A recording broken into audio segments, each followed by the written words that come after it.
And so imagine this source energy, let's call it God, you usually do. This source energy who is the consensus of what everyone, even one-celled organisms, have been asking for that would be best for them. Can you imagine a more equal opportunity? Can you imagine anything being more right than for there to be a holder of all requests and a pushing against nothing? An environment where what you ask for is always given. And if you can stay with us just a little bit, imagine an environment, even a physical environment, which is really about as far as you can imagine, and that's fine. Imagine a physical environment where everyone is making their personal and important, valid request from where they stand, from whatever just happened.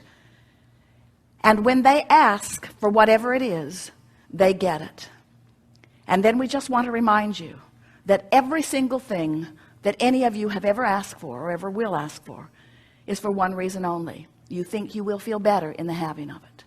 In other words, what you're asking for is alignment. What you're asking for is harmony. What you're asking for is wholeness. What you're asking for is the validation of that which is source of the goodness of that which is you. So imagine a society where billions of people are asking, and source is holding for each of them the equivalent of what they're asking for. Only in this physical environment that we are describing, these billions have been working for alignment with who they are. And so when they ask, they don't doubt if they will receive. They don't worry. They don't feel competition of others. They don't squabble over resources. They don't push against others. They don't try to make others wrong so that they can be right. They just ask and receive.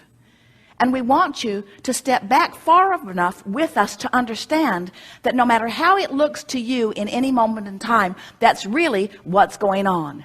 You all are out here asking, and source is answering what you're asking for, and the whole of humanity, the whole of all that isness, is becoming more as a result of your fantastic participation here.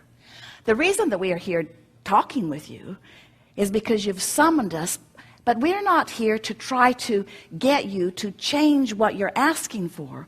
We just want you to understand the process. We just want you to understand the valid platform on which you stand and the perfection of this environment as it exists. We just want you to understand that everything is working out just the way we all knew it would, and that as the contrast inspires you to the new request, that future generations will benefit by the new requests that you are putting there. In other words, every new generation benefits by what the generation before struggled with. You acknowledge that. We just want you to understand that you don't have to croak or be the new generation in order to experience the benefit. You get to ask, and you get to be the receiver of what you've been asking for, but you've got to understand how this game is played. You've got to understand the laws of the universe. You've got to understand the two vibrational aspects of you. You've got to be willing to move in the direction of what you want and no longer continue to beat the drum of what caused you to ask for it to begin with. In other words, when you are struggling with money, you're asking all day, all day, all day, all day, all day, all day for more money. But as you continue to beat the drum of, I don't have enough, and it's not fair that he's got too much, and somebody should do something about it, and it's not being evenly proportioned, and there are too many people that are taking too big of a slice of the pie, and there are not enough of us getting enough pieces of the pie, as you are beating those drums, you are depriving yourself of the vibrational attitude that is necessary for you to get what you've been asking for. So your fortune just keeps amassing. We've been calling this your vibrational reality. We've been calling it your vibrational escrow, your vibrational fortune. And it's not just a vibrational fortune, it's a real fortune that will manifest. Your fortune is being held for you in this vibrational bank, so to speak, and nobody has access to it but you. Nobody can get in there and take your escrow. But you know what happens with so many of you? You don't get in there and receive it either. You stand on the outside of it and complain about not having it when you're the only one who can get in there where it is.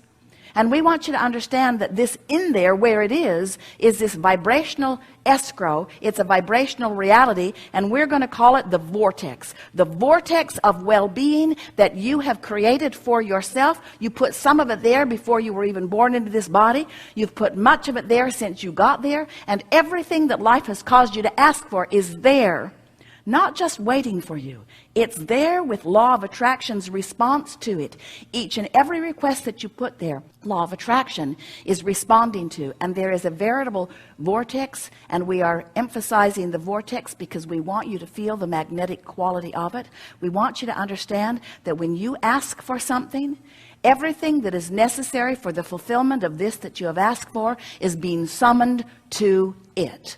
All cooperative components. So when you ask for a lover of a certain stature, a lover of a certain look, a lover of a certain attitude, a lover of a certain financial condition, a lover of a certain love, a lover, when you ask for a lover, that lover is there, that lover is summoned, and every component that you've asked for has been summoned to this vortex, and it is there.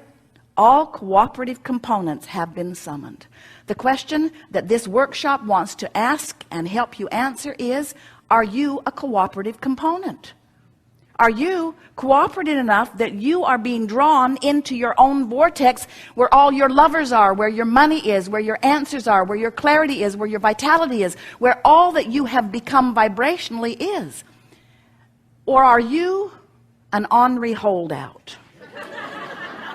Beating the drum of, I've been asking so long and it never comes to me, and I'm getting tired of looking and all the good ones are taken, and it's really not fair, and my friend has a lover and she isn't worthy of the lover that she's got. She doesn't treat him right, and yet there they are together, and I would be such a wonderful lover, but I don't have a lover. I don't have a lover. I don't have a lover. I don't have a lover. I don't have a lover. And we say, yes, you do. You've got a lover. It's done. You got a lover. You're just not where your lover is. Your lover's over there in love. Your lover's over there. Your lover's over there with all the other cooperative components. Your lover will wait forever for you, because the universe has the ability to keep putting a new lover in the place till you get ready. A new lover in the place. Well, that one went. Well, a new lover in the place. Well, that one went. A new lover in the place. A steady stream of lovers is making their way to your vortex on the rare occasion that you might get in the vortex, you see.